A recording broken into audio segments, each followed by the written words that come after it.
नमस्कार दोस्तों। कोई यूं ही वर्ल्ड फेम का नहीं बन जाता।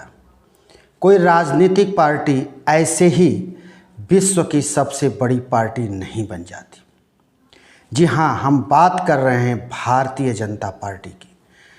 भारतीय जनता पार्टी विश्व की सबसे बड़ी पार्टी होने का दावा करती है तो उसमें दम है। भारतीय जनता पार्टी का ये सफ़र, यूं कहें तो भगवा का ये सफ़र 1951 से शुरू हुआ और इस सफ़र में जो 4 माइल्ड स्टोन साबित हुए वो हमारे स्क्रीन पर ऊपर आपको दिख रहे हैं। इन्होंने अपने आप को खपाया पार्टी को आगे ले जाने के लिए और आज भारतीय जनता पार्टी का स्वर्णिम काल है। इसे अमृत काल भी कह सकते हैं, इसे हनीमून काल भी कह सकते हैं। प्रधानमंत्री नरेंद्र मोदी आज पार्टी के स्थापना दिवस पर उन्होंने विपक्ष को आड़े हाथ लेते हुए अपने कार्यों को गिनाया।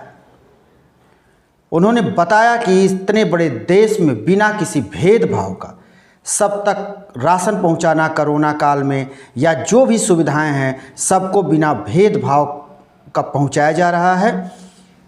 उन्होंने विपक्ष के वंशवाद, परिवारवाद पर भी उन्होंने जमकर हमला बोला। हम यहाँ चर्चा करेंगे भारतीय जनता पार्टी के स्वर्णिम काल का। ये स्वर्णिम काल कैसे और कब शुरू हुआ और आज जो आपके सामने है, तो हम बताते चल रहे हैं कि सबसे पहले पंडित श्यामा प्रसाद मुखर्जी ने पंडित नेहरू के मंत्रिमंडल से जब इस्तीफा दिया तो ये कहते हुए इस्तीफा दिया कि आपका जो नेहरू और का जो लिबरल व्यवस्था है उससे वो खिन्न थे और उन्होंने इस्तीफा दिया। वो नहीं चाहते थे कि लियाकत समझौता हो। वो लियाकत समझौता से दुखी थे, इसीलिए उन्होंने जो है सरकार से इस्तीफा दे दिया और आज आप देख रहे हैं कि 3 सांसदों से ये पार्टी 303 सांसदों तक पहुंच गई है। ये सब कुछ हुआ 72 साल पहले 29 अक्टूबर 1951 में पंडित श्यामा प्रसाद मुखर्जी ने जनसंघ की स्थापना की। कांग्रेस के पैरेलल एक पार्टी खड़ा करने की उनकी मंशा थी। उस वक्त जनसंघ का चुनाव चिन्ह हुआ करता था दीपक और पहली बार उनके कार्यकाल में भारतीय जनता पार्टी के 3 सांसद चुन करके आए। फिर ये बात आई 1975 में इंदिरा गांधी ने इमरजेंसी लागू कर दिया, जिसमें जनसंघ के तमाम नेताओं को जेल भेजा गया। नेता जेल गए और 1977 में आम चुनाव की घोषणा कर दी गई। जब 1977 में आम चुनाव की घोषणा कर दी गई तो उस वक्त जनसंघ जनता पार्टी के साथ मिलकर के एक जनता पार्टी नाम का मोर्चा बनाया और चुनाव लड़ा।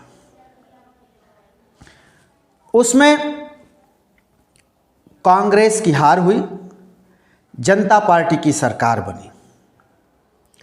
लेकिन जनता पार्टी की सरकार में भीतर घात जारी था।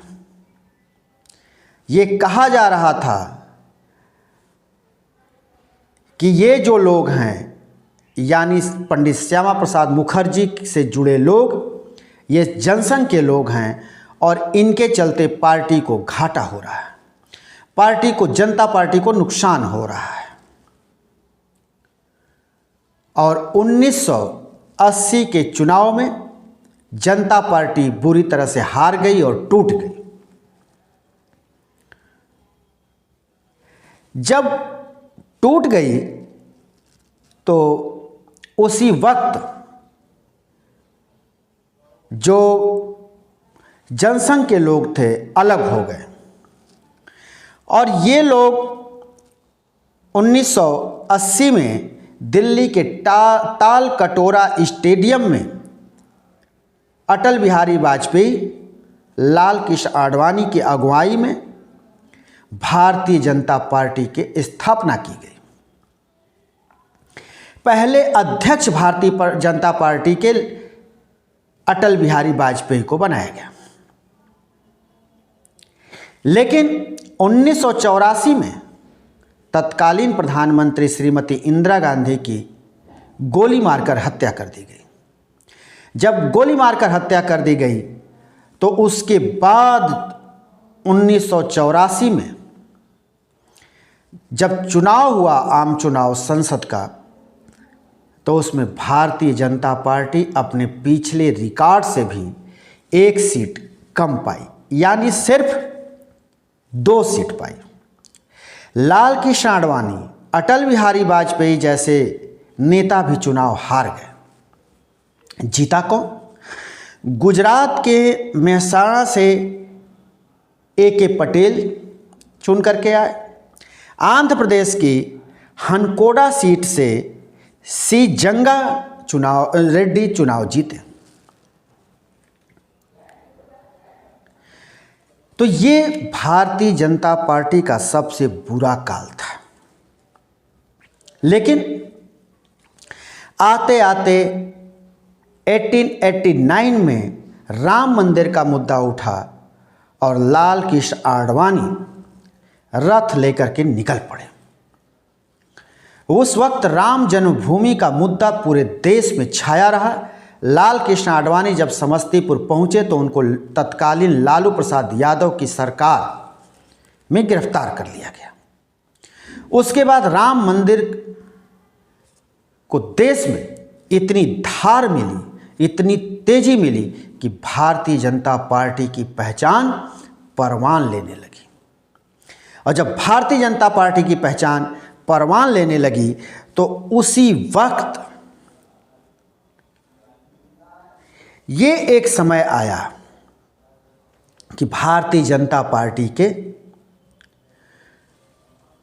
85 सांसद चुने गए, फिर चुन करके आए।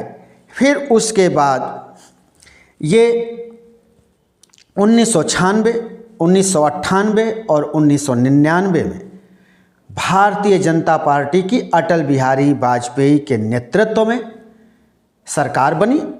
पहली सरकार 13 दिन की थी, दूसरी सरकार 13 महीने की थी और तीसरी सरकार 1999 में जो बनी वो 4.5 साल चली।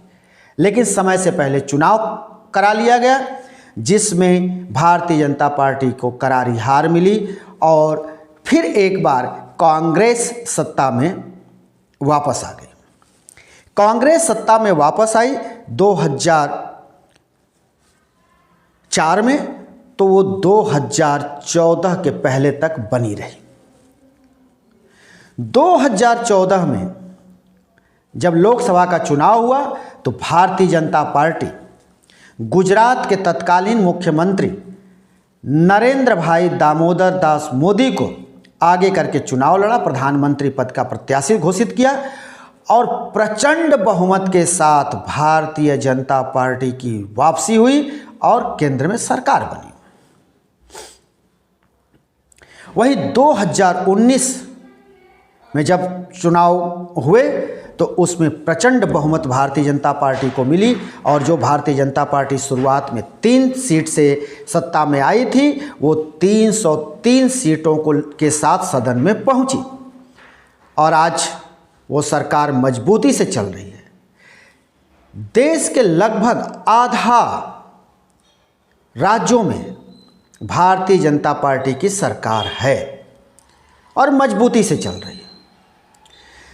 तो हमारे कहने का मतलब ये है कि भारतीय जनता पार्टी जो ये सफ़र तय की, इसमें ये 4 महापुरुषों के योगदान हैं और ये चारों महापुरुष को आप हमारे स्क्रीन पर देख रहे हैं।